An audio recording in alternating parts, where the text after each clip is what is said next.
വോൾഡിമോർട്ട് എന്ന കഥാപാത്രത്തെ മറക്കാനാവില്ല.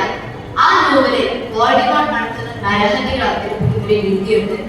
മറ്റൊരു ജീവൻ എടുക്കുമ്പോൾ ആത്മാവ് ചിന്തിച്ചിതറി മനുഷ്യനല്ലാതാകുന്നു.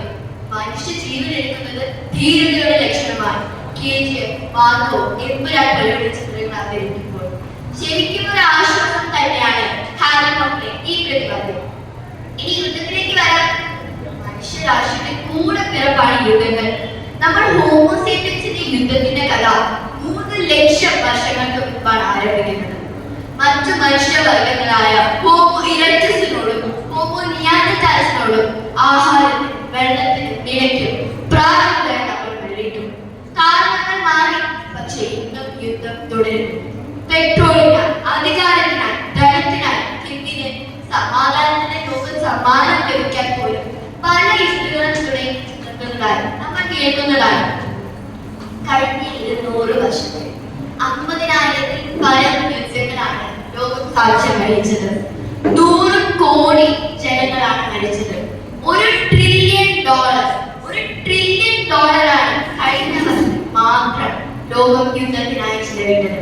അതിനുള്ള പണം കൊണ്ട് ഭൂമിയിലെ ഓരോ കുഞ്ഞിനും അടുത്ത 10 വർഷത്തേക്കുള്ള ആഹാരം, വിദ്യാഭ്യാസം, മരുന്ന് എല്ലാം നൽകാമായിരുന്നു. പക്ഷെ നമ്മൾ തിരഞ്ഞെടുത്തത് മറ്റൊരു വഴി, നാശത്തിന്റെ വഴി. അതിൽ ഏറ്റവും സങ്കടകരം യുദ്ധം എന്നത് 2 നിമിഷത്തെ വീടുകൾ മാത്രമായി മാറി എന്നതാണ്.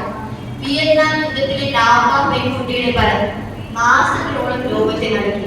അത് ലോകത്തിന്റെ മനസ്സിനെ ചലിപ്പിച്ചു. പക്ഷെ ഇന്ന് തോക്കിന്റെ മുന്നിൽ പേടിച്ചു നിൽക്കുന്ന കുട്ടിയുടെ ചിത്രം പോലും നാളെ മറക്കാനുള്ള വെറും വാർത്തയായി മാറി. യുദ്ധമില്ലാത്ത ഭൂമി എന്ന സ്വപ്നം യാഥാർത്ഥ്യമാക്കിയ കർത്തവ്യം ഞാൻ അടക്കമുള്ള തലമുറയ്ക്കാണ്. ഭാവിയിലെ നേതാക്കൾക്ക് ശരികളും തെറ്റുകളും സ്വയം ചിന്തിച്ചു മനസ്സിലാക്കുന്ന ചെറുപ്പക്കാരെ വാർത്തെടുക്കാൻ സമൂഹം ഒന്നിക്കണം. ഹിറ്റ്ലറിനെ പോലെയുള്ളവരുടെ പ്രസംഗങ്ങൾ കേട്ട് കൂടെ കളിച്ച് നടന്നവരുടെ നെഞ്ചിൽ കത്തി കേൾക്കാൻ പാകത്തിന് സ്വാധീനിക്കപ്പെടുന്നവരായി വളരരുത്. നമ്മൾ ശരിയായ തീരുമാനങ്ങൾ എടുക്കാൻ നമ്മൾ അറിയേണ്ട ചില വേദനകളുണ്ട്. കുഞ്ഞിനെ നഷ്ടപ്പെടുന്ന അമ്മയുടെ വേദന, അഭയാപാളയത്തിൽ ഭക്ഷണം കാത്തുനിൽക്കുന്ന അച്ഛന്റെ നെഞ്ചിലെ പിടിച്ച് അനാഥരായ കുഞ്ഞുങ്ങളുടെ നിസ്സഹായത, മഹാഭാരത യുദ്ധം ജയിച്ച പാണ്ഡവർക്ക് പോലും സന്തോഷിക്കാനായില്ല എന്ന് നമ്മൾ കുട്ടികൾ മനസ്സിലാക്കണം. എങ്കിൽ മാത്രമേ ഭൂപരിക്കുന്ന ലാഘവത്തോടെ മനുഷ്യ ജീവൻ കൊയ്യാനുള്ള കടലാസുകൾ നമ്മൾ ഒപ്പിടാതെ ഇരിക്കുകയുള്ളൂ.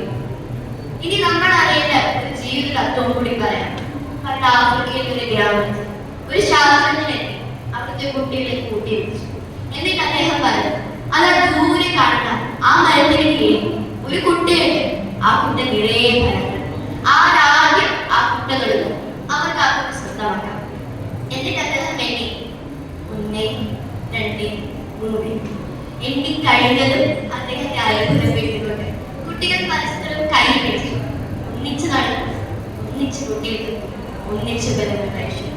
നിങ്ങൾ എന്തുകൊണ്ട് ഇങ്ങനെ ചെയ്തു എന്ന അദ്ദേഹത്തിന്റെ ചോദ്യത്തിന് അവർ ഉത്തരം നൽകി, ഉബുണ്ടു, ഞാനുള്ളത് നാം ഉള്ളത് കൊണ്ടാണ്. മറ്റുള്ളവർക്ക് ക്ഷമിക്കുമ്പോൾ എനിക്ക് മാത്രം എങ്ങനെ സന്തോഷിക്കാനാകും? കുട്ടികൾ പഠിക്കേണ്ട ഏറ്റവും വലിയ പാഠം ഉബുണ്ടു.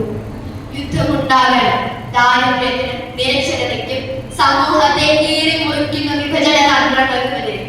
വാളുകൊണ്ടുള്ള യുദ്ധമല്ല, മറിച്ച് ആത്മാവിനെ തൊട്ടുണർത്തുക അഹിംസയും നീയും ഞാനും ഒന്ന് ജ്ഞാനവും കൊണ്ടുള്ള യുദ്ധം. 1 ലക്ഷം കോടി കോടി നക്ഷത്രങ്ങളാണ് നമ്മുടെ പ്രപഞ്ചത്തിൽ. അതായത് കടൽ തീരത്തെ മണൽത്തിരകളെക്കാൾ കൂടുതൽ.